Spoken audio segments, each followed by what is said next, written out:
Good morning.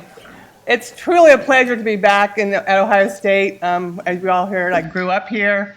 There's several people in the audience who trained me, and I trained them, and it was a great part of my life. So I'm here today to talk to you about the art and science of drug development, and hope to cover with you sort of a perspective of from bench to bedside, which I know is part of the mission here today at the CCTS meeting. So I think the first thing is to define the question, what is drug development? We all think of drug development in sort of our little silos. The beaker is representing the chemistry discovery part of drug development. We then have animal testing, shown by my little friend there in the tube. We then go into humans, which is shown in the upper right corner, which is basically studying drugs in populations of people to try and understand how they best can be used. And finally, we have special populations where we think about drugs in children, in lactating women, pregnant women, and other types of special patient characteristics. The whole goal of this effort is to be able to write a prescription of the right drug at the right dose for the right patient. That is the challenge. So every time we think about drug development, whether we're in the chemistry lab, in the animal lab, doing a clinical trial, we have to keep our eye on the goal. And that is the goal, the right drug at the right dose for the right patient. But the secret of drug development is not each individual group doing their thing. It's how we all collaborate. And I promise you, no one here primed me with that word before I came this morning, even though I've heard it now several times.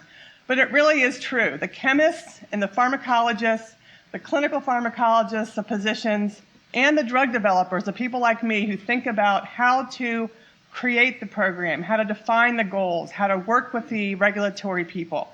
We all need to work together so that we can all help each other and learn from each other, again, to meet our goal, the right drug at the right dose for the right patient.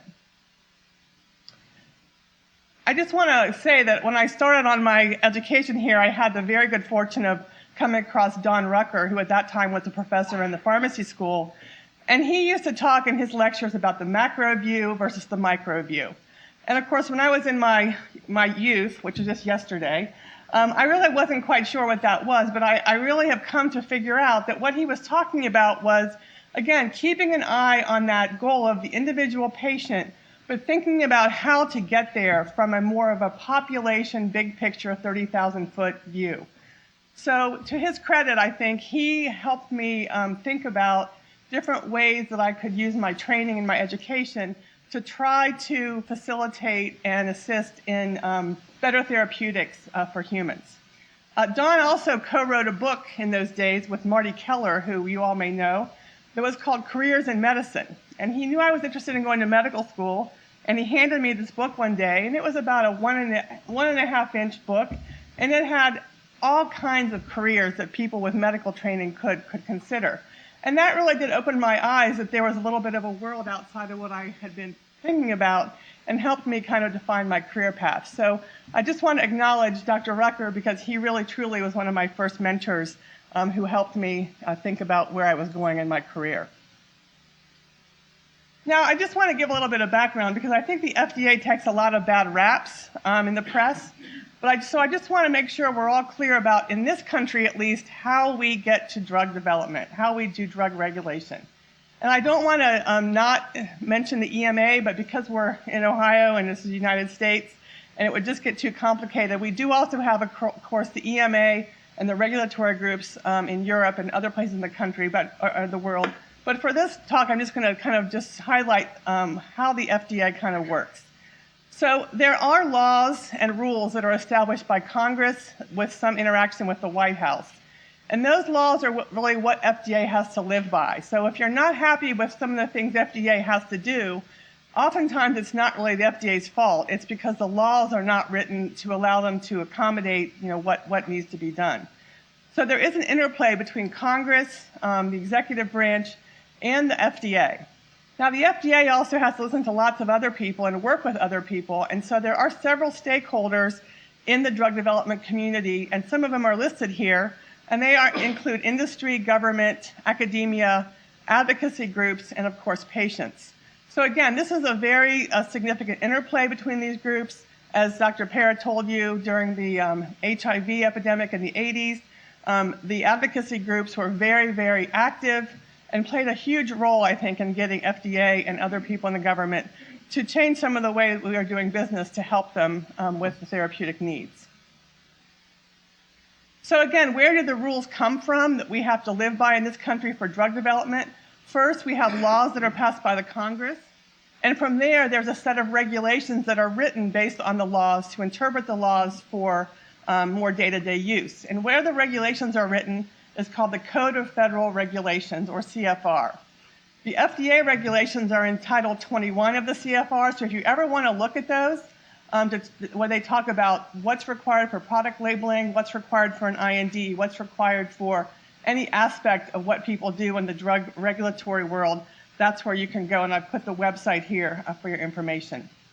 From the regulations then, the people at FDA work to write regulatory guidances, and these again are more sifting down of the laws and regulations to help again people see what FDA's current thinking is on a variety of topics, from chemistry to pharmacology to clinical to regulatory to procedural, et cetera. And those are also all available on the FDA's website. And finally, when we think about product development, we also look at regulatory precedents.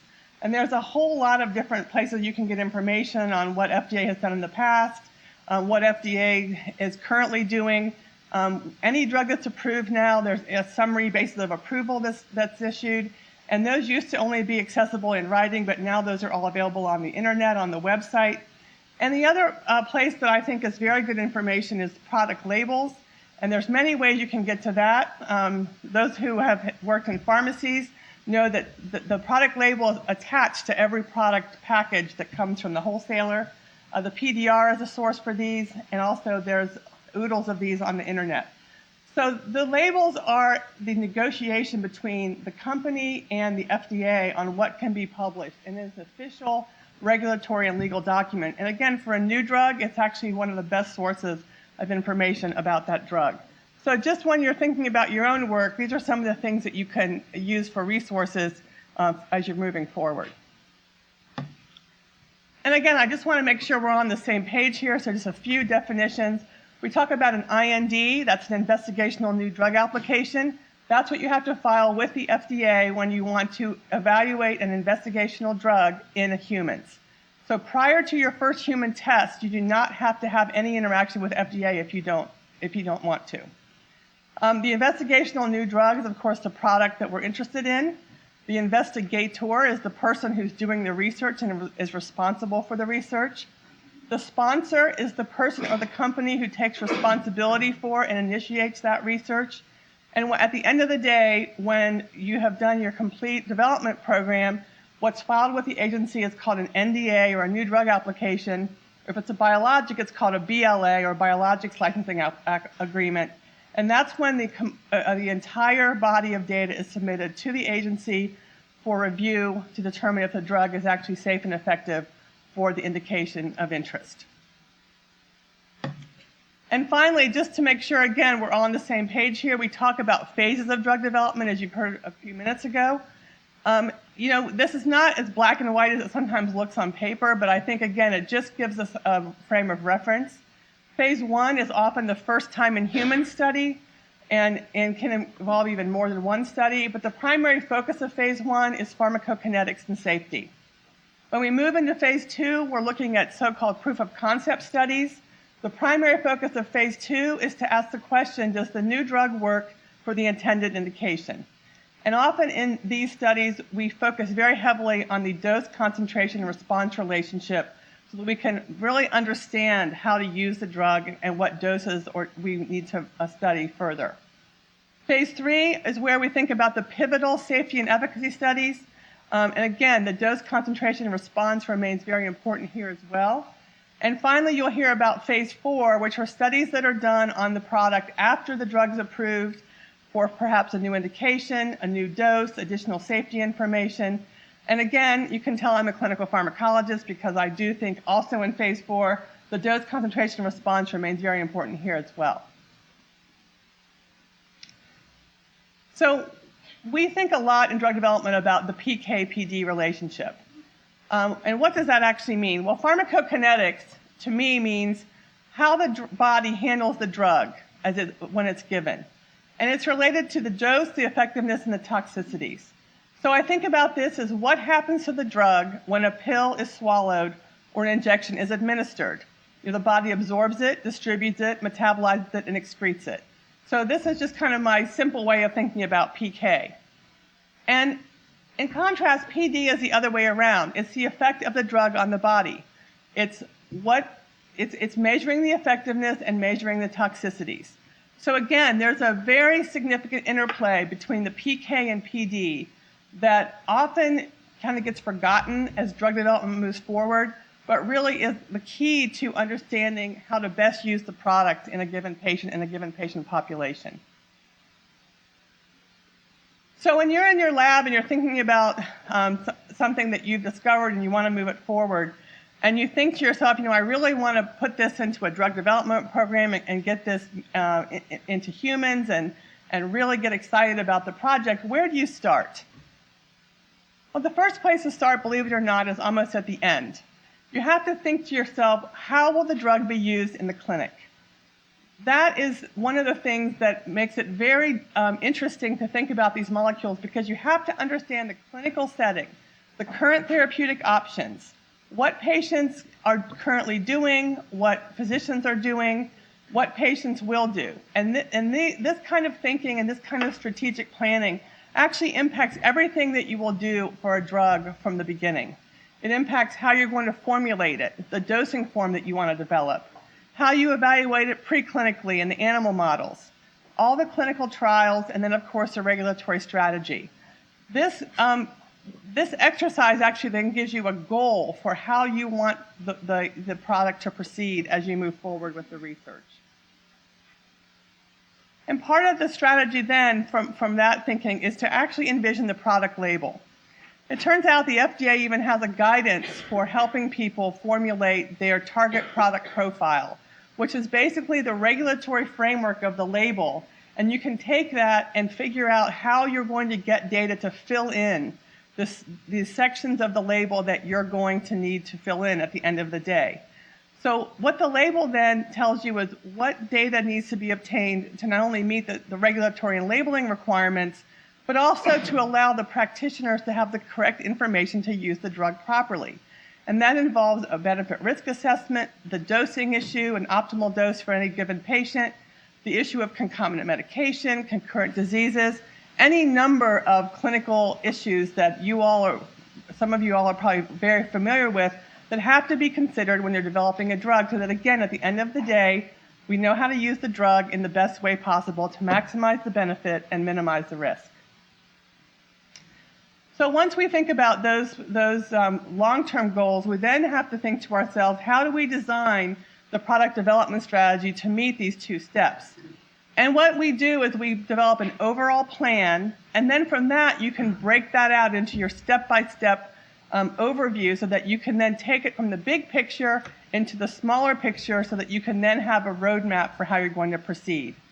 The caveat here is you have to remain flexible enough so that as you are obtaining data, you can actually change your plan or change your goals. So there is a concept that was put forth by Louis Shiner many years ago called the learn-confirm cycle. So you learn things in drug development and then you confirm it. You learn and confirm. So you keep trying to do the iterative process so that you can keep marching down the path of your overall development program.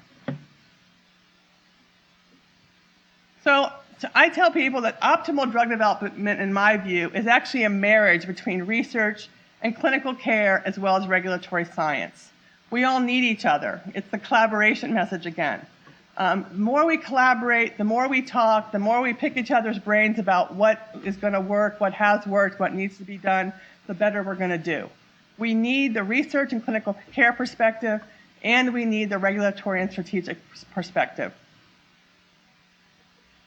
I'm going to now move to talk about some drug development issues in the academic setting, and the subtitle here is Tricks of the Trade and Lessons Learned.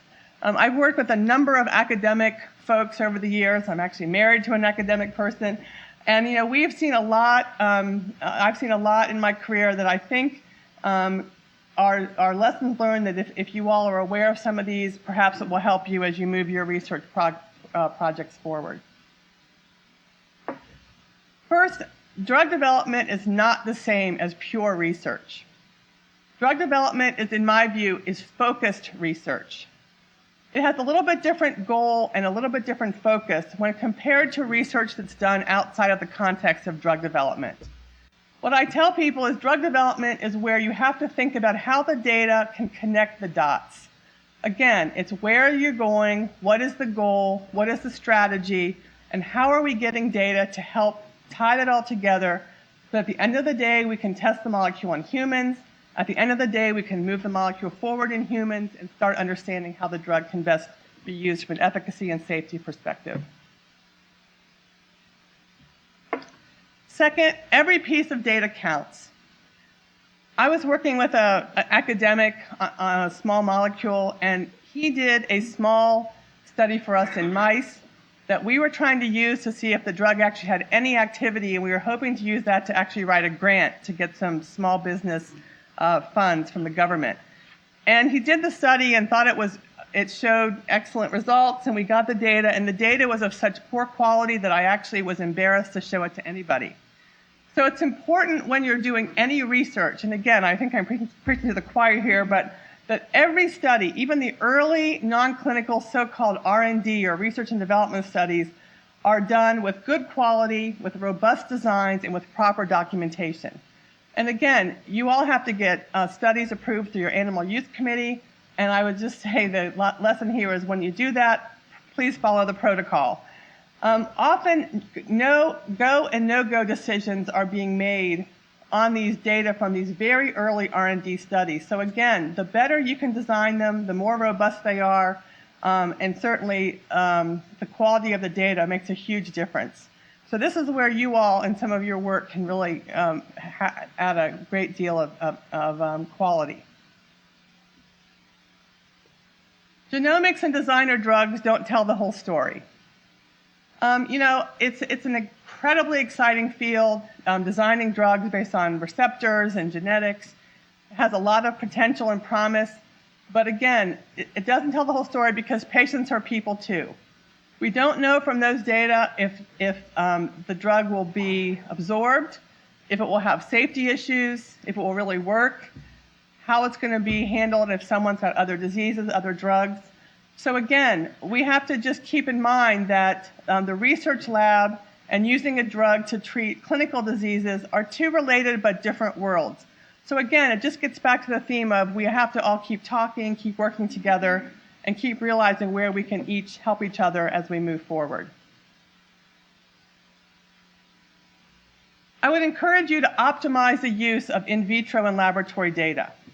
This is an area that I think we can do a lot better at. And we need to think about how we can relate the numbers that we get in these studies and the data that we obtain back to the clinical scenario and the clinical use. Pharmacokinetic data is just not about the numbers. So often you'll see posters that talk about the data without saying what it means to a patient. So again, I would just encourage you as you're thinking about these studies, think about what it actually means to report numbers that you get from the PK data and how it can impact or alter clinical care. I think a great example of this is all of the drug interaction data for the current antiretroviral drugs. As some of you may know, there's a lot of enzyme inhibition and induction here. It's been used actually clinically that we boost other drugs because of the ability of a second drug to inhibit a metabolic enzyme. So again, I think that's a great case study of how we can actually use pharmacokinetics and PK information to help care for the patients. There is a whole series of guidances called Good Manufacturing Practices, Good Laboratory Practices, and Good Clinical Practices. It's kind of generically called GXP. And these are guidelines for kind of establishing procedures in your lab, in your manufacturing facility, in your clinic, so that it helps guarantee that the data coming out of it can actually be repeated somewhere else in another lab. For the regulatory setting, any studies that are being done as part of the critical path have to be under the GXP guidelines. This is a very expensive thing to do. It's often something that academic centers just don't have the resources to invest in. But I would encourage you that if you're thinking of moving your product into a critical drug development program, that you be sure or you think about establishing good manufacturing or good laboratory procedures for your program. The example that always comes to my mind is bioanalytical assays that are done in academic centers. Often these assays are not GLP. So this is fine if what you're doing are R&D studies, as long as the assays are, of course, scientifically robust. But once you get to generating data as part of your pivotal program, it's imperative that the assay be GLP so that, again, it will withstand the rigors of an FDA review and be able to be used to move a drug forward in the development program.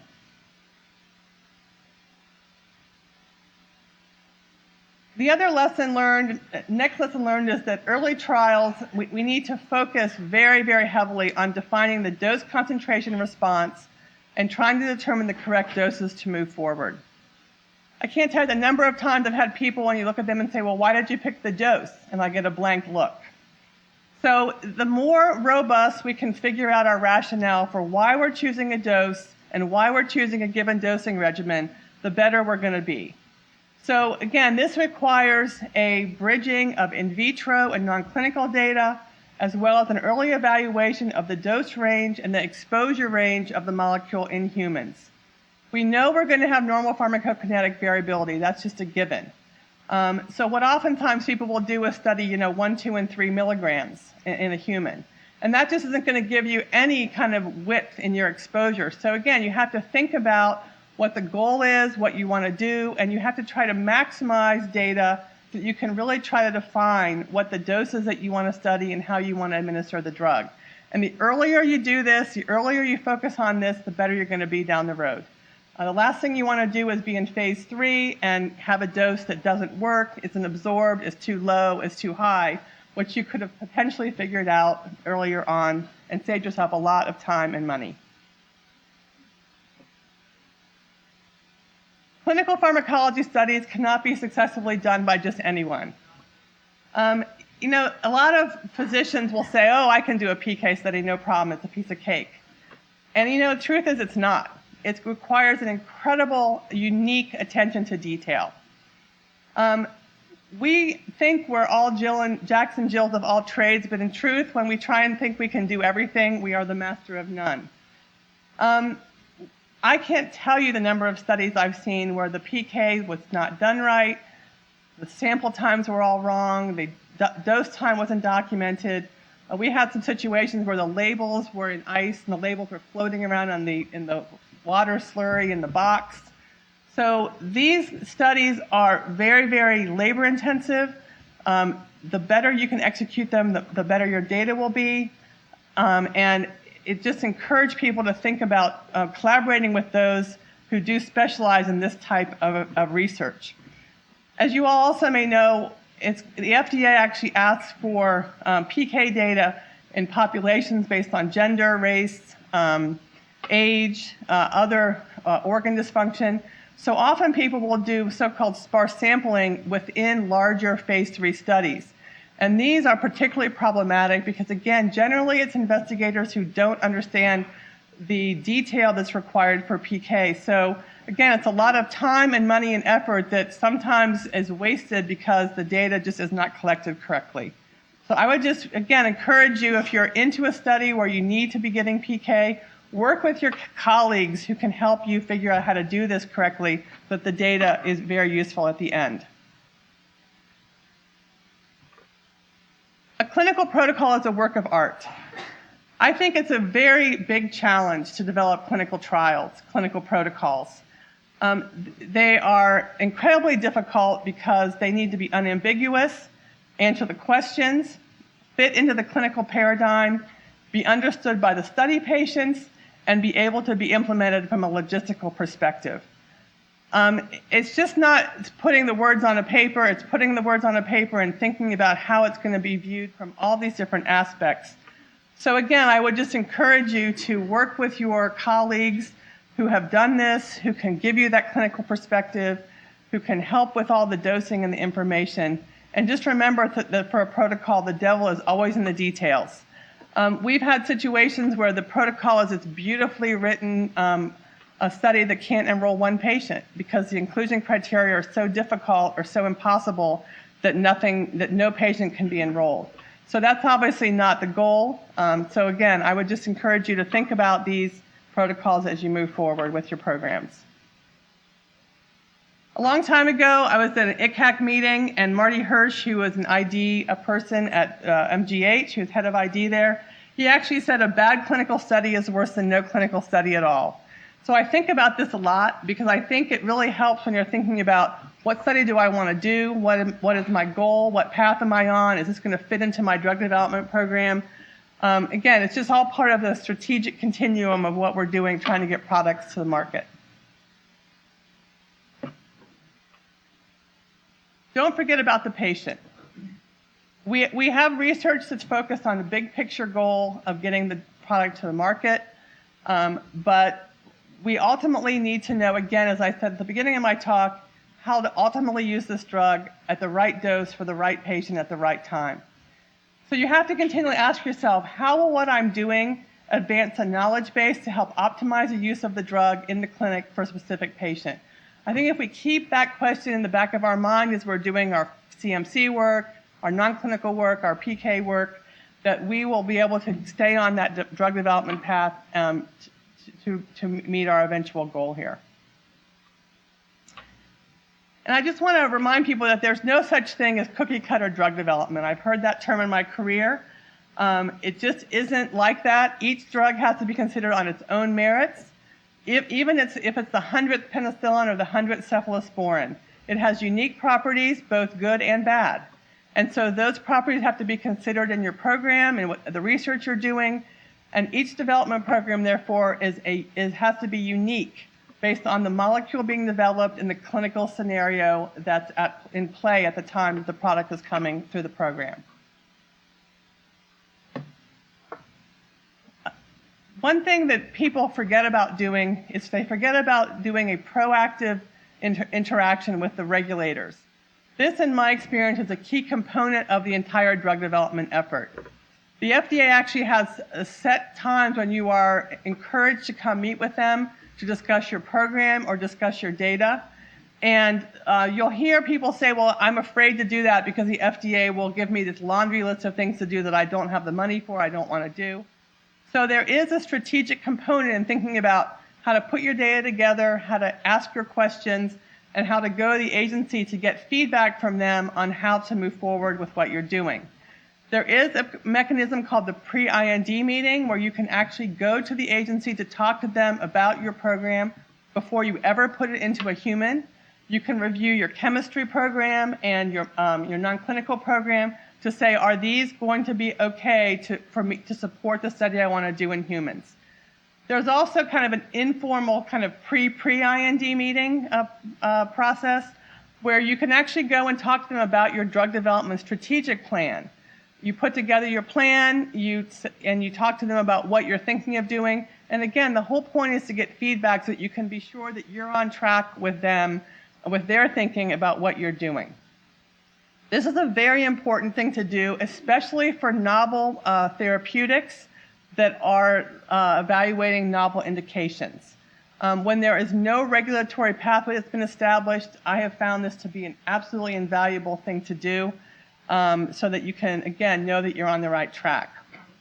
Some examples of when we have done this, I've worked on some biodefense drugs, which are drugs, for example, for anthrax, for Ebola, things like that, where you can't actually study the drugs in a human disease population. So the FDA actually has a thing called an animal rule there where you can actually get your efficacy data in animals and do a lot of PK and PD data in healthy volunteers. So again, when that's a kind of a novel program that we don't really have any drugs approved by that program, we have gone to the FDA to talk about our strategy, our overall therapeutic program, and then our first couple of human trials. Another example is there's a very big interest now in using HIV microbicides to prevent HIV infection in healthy individuals. And again, this is an indication that there's no drugs approved at this point. So going to the agency to talk about the plans, the data, the endpoints, very important part of the development program so that, again, you know you're on track, you know what you do will be acceptable to them, and you get FDA feedback. So in conclusion, I have to say that drug development science is an exciting and important component of medical research. It actually requires a knowledge of many different aspects of basic research, clinical, and regulatory. And it is just every day it is different because every drug is different. So I have been very fortunate because I had a very good, solid scientific education here at Ohio State. And I was able to go from here and go on a journey that's been very, very interesting. So I just want to again end by saying, remember that we all have a very important role to play. Everything you all do is very, very important in this whole process. And the more we collaborate and the more we communicate, the better we're going to be able to work together to meet our goal of the right drug at the right dose for the right patient. Thank you very much.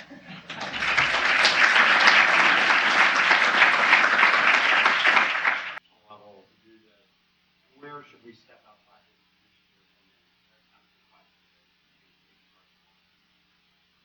So I think the challenge for an academic center is that, for someone like me, for example, I would have a very hard time getting NIH funding for the kind of work that I do, frankly. So I think that the thing that you all need to do is, again, come together, figure out who's doing what, get the clinicians at the table, and, call me and I'll join your meeting. Perfect. I think it's very challenging because, when I was here, no one ever talked to me about a career in drug development, really, or what FDA did or what the whole world of kind of pharma was, other than it was evil because they were, coming to detail us. But I do think it's a very important part of the research that's done in academic center. And I think you just need to get people around the table who can say, and if the goal is to do the work to kind of move it on the development continuum, you have to have everybody at the table. Mike. Mike, I think that gets to what's going to work in the clinic. I mean, if you're a patient and you have a certain disease and there's a drug on the market for that, I think there's a definite pressure in saying what drug, even in the clinical trial. But if you don't really want to compare your new product to that drug, you can actually do other designs, such as perhaps a dose comparison study. You don't always have to use what's on the market or what's been approved. And I guess I have to say, I believe that controlled trials have to be done. It would be very hard to do an open label, single arm study and have any data that's useful for an approval kind of program. Certainly for safety, that would be okay, but not really for efficacy. So I think in that scenario, you just have to be a little bit creative, work with your statisticians, come up with some novel designs. I've actually found the FDA to be fairly open to those kinds of discussions in meetings. They're very aware of some of these pressures of the clinical trial situation and the development programs. So it's worth a discussion to see if you can, see if they'll accept it. So, this has been a very hot topic, as you probably know, especially like in the hepatitis world. The FDA is a little bit in a rock and a hard place here because there are combination drug regulations that are about, 3 sentences that basically say if you're going to give a combination drug, you have to show that it's better than each drug alone and then maybe placebo if placebo is possible. And, from a clinical perspective, that makes total sense. Because you don't want to add a second drug if it's not going to be doing something beneficial. But from a reality perspective, when you're going to have resistance, when you're going to have problems, that's hard to do. So what FDA's recently done in the past couple of months, actually, they've issued a guidance on developing combination drugs just like that, kind of a little bit above and beyond the combination drug regs, trying to be sensitive to that issue. So I think when we're doing that, because I think it's a reality, we have to, again, just be very innovative, creative, think about how we can do it, and then go talk to the agency about what we're planning to see if you can get their consensus on your program. Well, yeah, that's very true. And there's actually been a lot in the press, as you all probably know as well, about that. Apparently, back in the old days when I was about 10 years ago when I was younger, it was actually possible to follow the drug chain very clearly, where the API was being made, where the formulation was being made. And now with everything going global, it's very difficult to do that. So I think that is a huge concern. I don't know what the answer is. I think we're going to have to, in this country, invest in more FDA inspectors and auditors because this is a reality, and we just have to figure out how we're going to make it work for our regulatory environment and for our population. So I think animal models have a great role to play in drug development. I think the challenge is to understand how the animal data can correlate to actually the human condition, if you will, or the human experience. But certainly, again, robust, well-done animal studies where we understand the metabolism of the product in the animal, the exposure, all of that plays a huge role. In fact, when we think about our first-in-human study, obviously we really rely on the animal data so that we can pick our starting dose and our starting regimens to study. So I do think that they play a very big role, and again, as part of the overall development program, can be a huge addition to the whole process. Yes.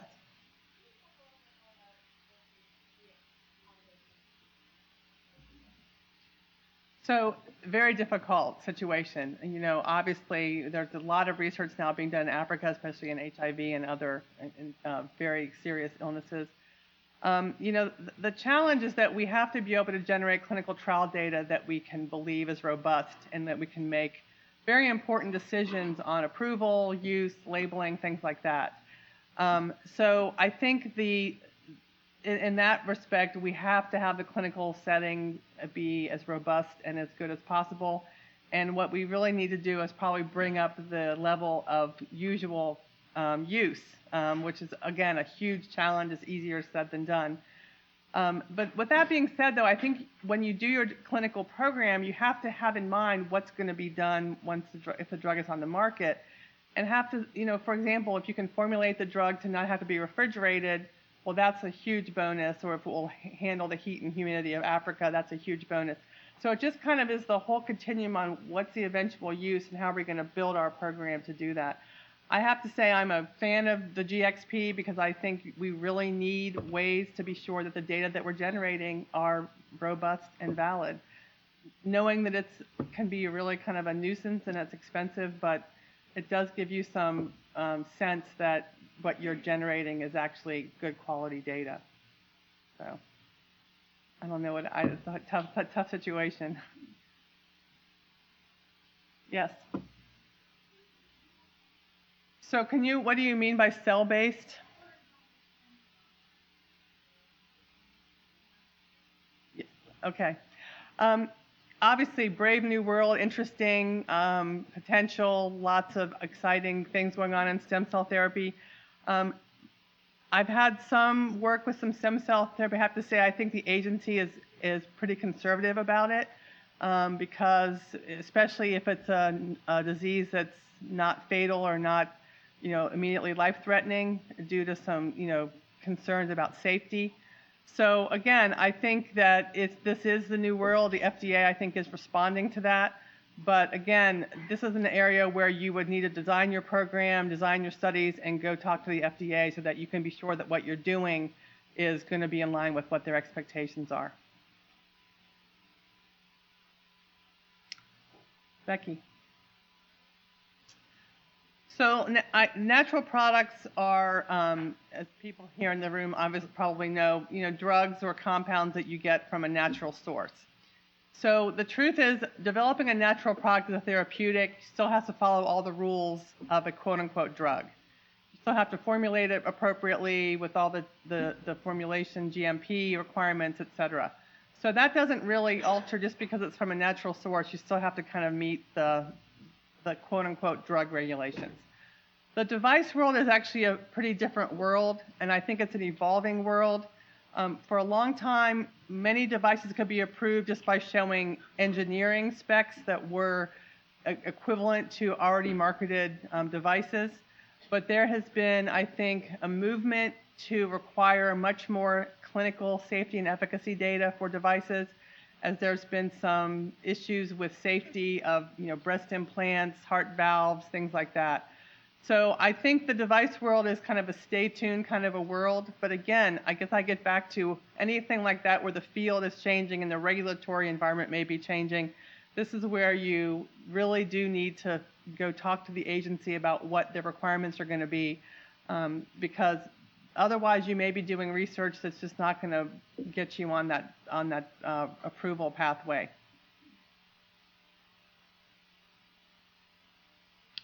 Okay, thank you all very much.